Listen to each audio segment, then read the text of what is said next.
Hello everyone, thank you for attending the dissemination event today. My name is Asta Anand and I'm an academic clinical fellow and I'm working to become a GP. I'm training in the West Midlands Deanery and I'm also part of the Mum Predict project.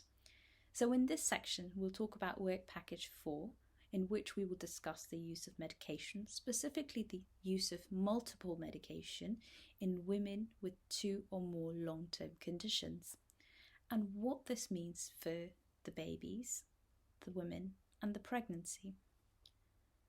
Before analysing the data that we have for pregnant women, we looked at already published studies to see how many pregnant women took multiple medications.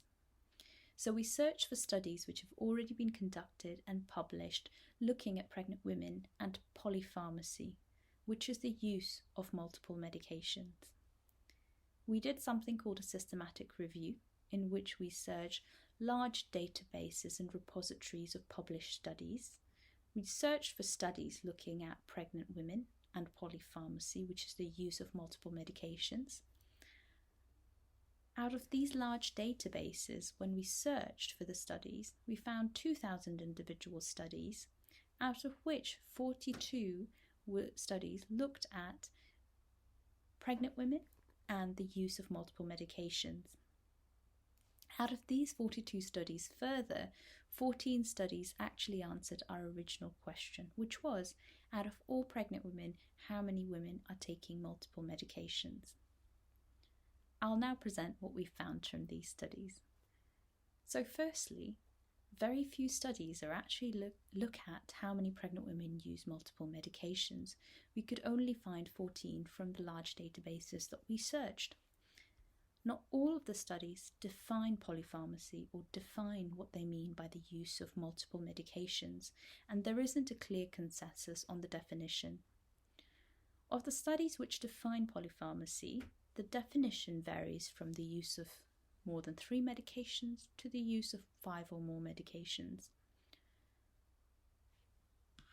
Moreover, some of the studies include common vitamins and minerals taken by pregnant women, such as folic acid and iron, whereas others don't, and they exclude these medications. Bearing this in mind, the number of women taking multiple medications varies quite significantly in these studies, depending on what the definition of polypharmacy is. It can vary from 0.2% for women taking 10 or more medications to 62% for women taking 2 or more medications. When we look at the studies which report how many women are taking 2 or more medications only, the percentage of pregnant women varies from 9.9% to 62%. Again, this is quite a range, and this can depend on the country that the study was set in, how the authors defined which medications they include, and whether they include common vitamins and minerals. A major caveat found with a lot of these studies is that they only include pregnant women who go on to give live birth. They don't include pregnant women who have a miscarriage, an ectopic pregnancy, or even a termination of pregnancy. Of the pregnant women who are taking multiple medications, the study doesn't specify what the combinations of individual medications are that these women are taking.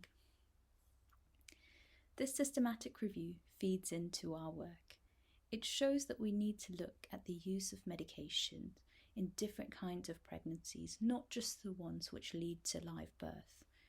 We currently don't have much information on the individual medications and the types of medications which pregnant women who take multiple medications use. This highlights our gap in the knowledge, in the scientific knowledge that we have, and the need for our work. I'll now pass on to my colleagues who will explain the results of what we've found from our analysis so far. Thank you for listening.